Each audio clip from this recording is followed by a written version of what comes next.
today is called the distributive property. We only have 2 vocabulary words this time. Our first, equivalent expressions. All that means is exactly what it sounds like. 2 or more expressions that have the same exact value. So it's like equivalent fractions where they will look different, one side of the equal side to the other, but they have the same exact value. Next, we have the distributive property. The distributive property uses multiplication applied to a set of parentheses, the contents of those parentheses to write an equivalent expression.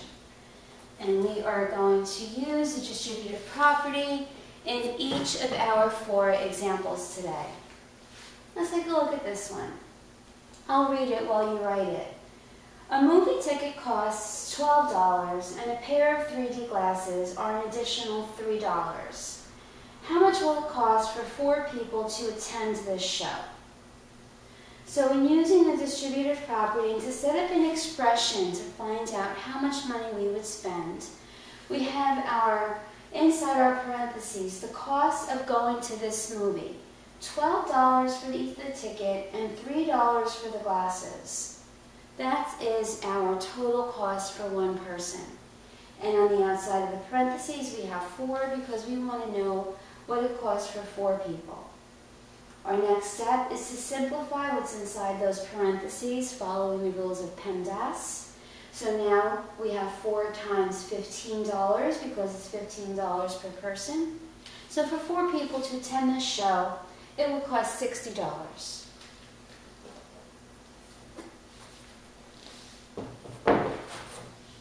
Now here what we're going to do is use the distributive property to write equivalent variable expressions.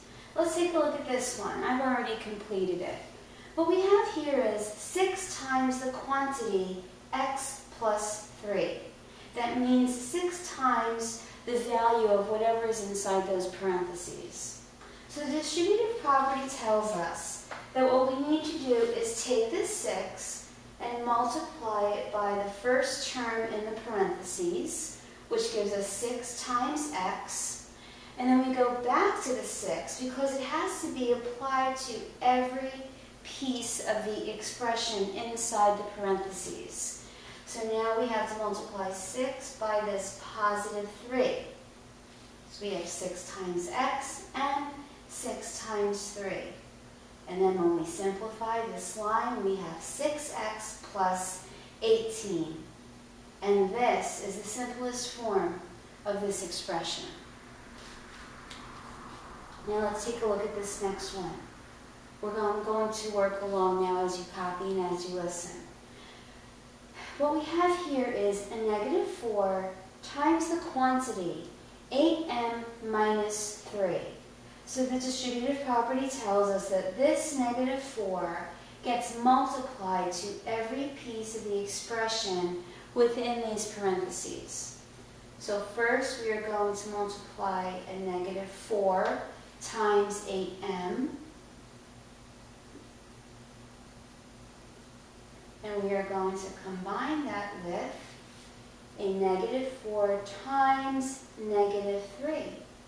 Now remember, we are so used to reading this as 8m minus 3, but what we have here really is a positive 8m and a negative 3. So negative 4 times negative 3, and then we simplify. Negative 4 times 8m, negative 4 times positive 8 is negative 32m. And now we have a negative 4 times negative 3. The rules of multiplying integers tells us that multiplying 2 negatives gives us a positive.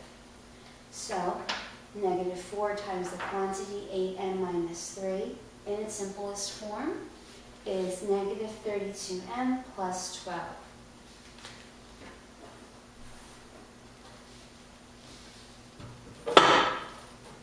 In our third example, we are going to take what we just learned about the distributive property and variable expressions, and we're going to apply it to a real-life situation, which we will see a lot of in pre-algebra, finding the area of figures. Here we have a rectangle. We always start with our formula. The area of a rectangle is found by multiplying the length times the width. Then what we do is we substitute. For this rectangle, our length is 3x plus 5 inches, and our width is 9 inches. Now I want you to take a look at this because in example 2, we had the single number on the outside to the left of the parentheses. Here it's on the right, but that doesn't change how we solve it. Remember, commutative property of multiplication is here. So what does it mean? It means we take this 9 and we multiply it by the first term inside the parentheses, which is 9 times 3x. And then we go back to this 9 and multiply it by the positive 5. And 9 times 5. And then when we simplify it, we have 27x plus 45. Because this is an area, we need to have our unit, which is inches squared.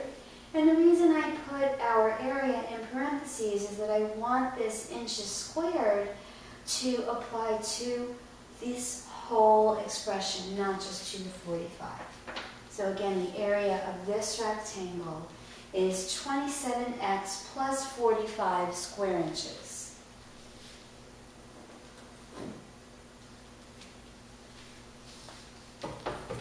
And in our last example, we are going to use a distributive property to find the area of this triangle. Again, we start with our formula. The area of a triangle is found by taking the base, multiplying it by the height, and dividing that product by 2.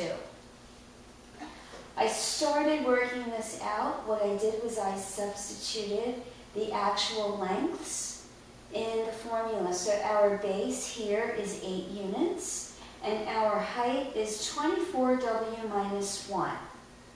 So what I'm going to do over here is to start simplifying this. This distributive property means that we have 8 times 24w, forgot the w, and then we're going to combine that with 8 times negative 1. So 8 times 24w and 8 times negative 1.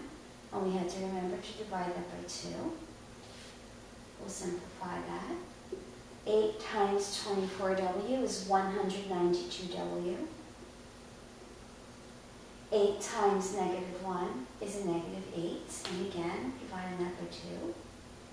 And some people might be tempted to leave it like this, but remember, we have 2 even numbers here, and our denominator is 2, which means we can simplify this. The way we do that is, we take each term and we divide it by 2. So first we have 192w divided by 2, and that gives us 96w. And then we have our negative 8 divided by 2, and that gives us negative 4. So the area for this triangle is 96 minus 4 units